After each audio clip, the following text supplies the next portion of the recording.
ونصلي ونسلم على رسوله الكريم اما بعد فاعوذ بالله من الشيطان الرجيم بسم الله الرحمن الرحيم لقد كان لكم في رسول الله أسوة حسنة لمن كان يرجو الله واليوم الآخر وذكر الله كثيرا صدق الله مولانا العظيم الصلاة والسلام عليك يا رسول الله وعلى آلك وأصحابك يا حبيب الله جزا الله عنا سيدنا محمدا ما هو أهله. آج ہمیں اس چیز پہ غور کرنا ہے کہ رسول کریم صلی اللہ تعالی علیہ وآلہ وسلم کی سیرت مبارکہ کو سمجھنا اور اس پر عمل کرنا کیوں ضروری ہے. جب یہ بات ہمارے دلوں میں اتر گئی کہ رسول کریم صلی اللہ تعالی علیہ وآلہ وسلم کی سیرت طیبہ کی پیروی کے سوا ہم نہ آخرت میں کامیاب ہو سکتے ہیں اور نہ دنیا میں، تب ہمارے لیے رسول کریم علیہ الصلاۃ والسلام کی سیرت مبارکہ کے مختلف پہلو اور مختلف گوشے سمجھنا آسان بھی ہوگا اور ہمیں اس کا شوق بھی پیدا ہوگا کہ ہم سمجھیں کہ زندگی کے مختلف گوشوں میں اور مختلف پہلوؤں میں رسول کریم علیہ الصلاۃ والسلام کی سیرت کی کیا اہمیت ہے. سب سے پہلی بات یہ ہے کہ رسول کریم صلی اللہ تعالی علیہ وآلہ وسلم کی سیرت کی پیروی کس لیے ضروری ہے اور اس کو سمجھنا کس لیے ضروری ہے. اللہ رب العزت نے قرآن مجید میں اہل ایمان کو اور تمام لوگوں کو یہ حکم دیا کہ لقد کان لکم فی رسول اللہ اسوۃ حسنہ، کہ یقیناً رسول کریم صلی اللہ علیہ وسلم کی زندگی میں تمہارے لیے بہترین نمونہ ہے. اب سوال یہ ہے کہ اس میں وہ اصل میسج کیا ہے جس کو ہمیں سمجھنا چاہیے. اگر ہم غور کریں تو یہ بات ہم پر بالکل واضح ہو جاتی ہے کہ ہر انسان، ہر طالب علم، ہر انسان جو زندگی کے عملی میدان میں داخل ہونا چاہتا ہے، وہ اگر کچھ سوچ رکھتا ہے تو کسی نہ کسی کو اپنا آئیڈیل بناتا ہے اور وہ چاہتا ہے کہ میں ایسے کام کروں کہ میں اس جیسا ہو جاؤں. کوئی بھی انسان، کوئی بھی طالب علم یا کوئی بھی ایسا آدمی جو عملی زندگی میں داخل ہونا چاہتا ہے، آپ اس سے پوچھیں کہ آپ کیا بننا چاہتے ہیں. کوئی کہے گا کہ میں ڈاکٹر بننا چاہتا ہوں، کوئی کہے گا میں انجینئر بننا چاہتا ہوں، کوئی کہے گا میں پائلٹ بننا چاہتا ہوں. کوئی یہ نہیں کہے گا کہ میں بڑا ہو کے مزدوری کرنا چاہتا ہوں، میں گدھا گاڑی چلانا چاہتا ہوں. کیونکہ ہمارے نزدیک کامیاب لوگ وہ ہیں جو کوئی بڑے عہدے پر فائز ہو جاتے ہیں. مزدوری کرنے والا یا گدھا گاڑی چلانے والا ہمارے نزدیک آئیڈیل انسان نہیں ہوتا. اس سے یہ حقیقت واضح ہوتی ہے کہ ایک تو ہر انسان کسی کو آئیڈیل بنانا چاہتا ہے اور دوسرا یہ کہ وہ کامیاب انسان کو آئیڈیل بنانا چاہتا ہے. کہ جس طریقے سے وہ اس راہ میں چلا ہے میں بھی اسی طریقے کو اختیار کروں. اور یہ حقیقت ناقابل انکار ہے کہ پوری دنیا میں رسول کریم صلی اللہ تعالی علیہ وآلہ وسلم سے بڑھ کر کوئی کامیاب انسان نہیں گزرا.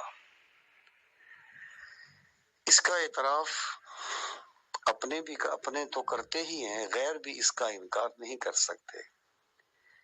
مائیکل ہارٹ کی وہ مشہور کتاب 100 جس میں اس نے ان 100 آدمیوں کا ذکر کیا جنہوں نے اس کے نزدیک بہت بڑی کامیابیاں پائیں اور بڑی کامیاب زندگی بسر کی. مائیکل ہارٹ مذہب کے اعتبار سے عیسائی تھا اور پیشے کے اعتبار سے سائنسدان تھا، لیکن اس نے ان 100 لوگوں میں جو سب سے بڑھ کر کامیاب ہیں، نہ حضرت عیسیٰ کا ذکر کیا اپنے مذہب کے ناطے اور نہ نیوٹن کا ذکر کیا سائنسدان ہونے کے ناطے، بلکہ اس نے سب سے پہلے رسول کریم صلی اللہ تعالی علیہ وآلہ وسلم کا ذکر کیا، اور اس نے کہا کہ he was the only man in history who was supremely successful on both the religious and secular levels. کہ حضور صلی اللہ علیہ وسلم تاریخ انسانی میں وہ کامیاب ترین انسان ہیں جو مذہب اور سیاست دونوں میدانوں میں سب سے بڑھ کر کامیاب ہوئے. یہ مذہب اور سیاست کی تقسیم اس کا اپنا خیال ہے. حقیقت یہ ہے کہ رسول کریم صلی اللہ تعالی علیہ وآلہ وسلم لوگوں کو حق کی طرف بلانے والے اور حق کا بول بالا کرنے والے تھے. آپ کی جو حکومت تھی، یا آپ نے جس ریاست کی بنیاد رکھی، وہ بھی دراصل اسی دعوت حق کا ایک مظہر تھا. اور پھر آپ دیکھیں کہ زندگی میں، کائنات میں، دنیا میں بڑے بڑے انقلاب برپا ہوئے. ان کے اثرات آپ دیکھیں. رسول کریم صلی اللہ تعالی علیہ وآلہ وسلم نے جو انقلاب برپا کیا اس کا تقابل کسی دوسرے کے ساتھ ہو ہی نہیں سکتا. آپ روس کا اشتراکی انقلاب دیکھ لیں کہ اس میں لاکھوں بندے قتل ہو گئے، لیکن وہ اپنی موت وہ انقلاب مر گیا. لیکن رسول کریم صلی اللہ علیہ وسلم نے جو انقلاب برپا کیا اس نے انسان کو مکمل طور پر بدل دیا. اور آپ اندازہ لگائیں کہ ایک ایسی ذات گرامی کہ جو حالت یتیمی میں آنکھ کھولتی ہے اور پشت پر کوئی اتنا مضبوط مالی اعتبار سے بڑا خاندان نہیں ہے. اب بچپن میں لوگوں کی بکریاں بھی چرایا کرتے تھے، اور پھر ایک بیوہ کا مال لے کر تجارت کرنے کے لیے چلے گئے. اور پھر آپ نے ایک اعلان کیا. اس وقت جب آپ نے اعلان کیا تو آپ اس دعوت میں تنہا تھے. لوگوں نے آپ کی دعوت پہ لبیک کہا. 13 سال آپ نے مکہ مکرمہ میں اپنی دعوت جاری رکھی. پھر آپ مدینہ منورہ تشریف لے گئے.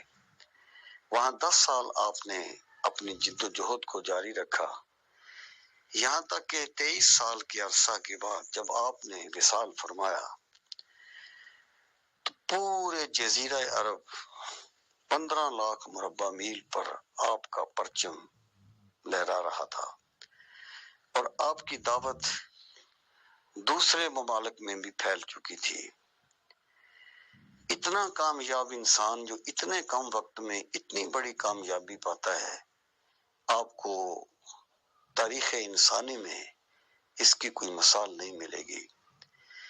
علامہ اقبال نے کہا تھا ہر کجا بینی جہان رنگ و بو، آنکھ از خاکش بروید آرزو، یا ز نور مصطفیٰ اورا بہاست، یا ہنوز اندر تلاش مصطفیٰ است۔ مراد یہ ہے کہ رسول کریم صلی اللہ تعالی علیہ وآلہ وسلم نے جو انقلاب برپا کیا، اس کا عالم یہ ہے کہ تجھے دنیا میں جہاں بھی کہیں کوئی خیر نظر آتی ہے، وہ رسول کریم علیہ الصلوۃ والسلام کا فیضان ہے، اور اگر کہیں کوئی خیر نظر نہیں آتی تو اس کا مطلب یہ ہے کہ ہم نے حضور علیہ الصلوۃ والسلام کا پیغام وہاں تک پہنچایا نہیں ہے۔ تو جب ہر بندہ ایک کامیاب انسان کو آئیڈیل بناتا ہے، اور دنیا کا کامیاب ترین انسان بلا شبہ اور بالاتفاق رسول کریم صلی اللہ تعالی علیہ وآلہ وسلم ہے، تو پھر ہم سب پر یہ لازم ہوتا ہے کہ ہم حضور علیہ الصلوۃ والسلام کے طریقے زندگی کو اپنائیں اور آپ کے طرز زندگی کو سمجھیں، اور آپ کی سیرت مبارکہ سے استفادہ کرتے ہوئے اسے اپنے اوپر طاری کرنے کی کوشش کریں، تاکہ اللہ تعالی ہمیں بھی کامیابیاں نصیب فرمائے، اور ہمیں بھی اللہ تعالی رسول کریم علیہ الصلوۃ والسلام کی پیروی کے نتیجے میں دنیا و آخرت کی سرخروئی نصیب فرمائے۔ اللہ تعالی ہم سب کو سیرت طیبہ کو سمجھنے کی اور اس پر عمل کرنے کی توفیق نصیب فرمائے۔ وما علینا الا البلاغ المبین۔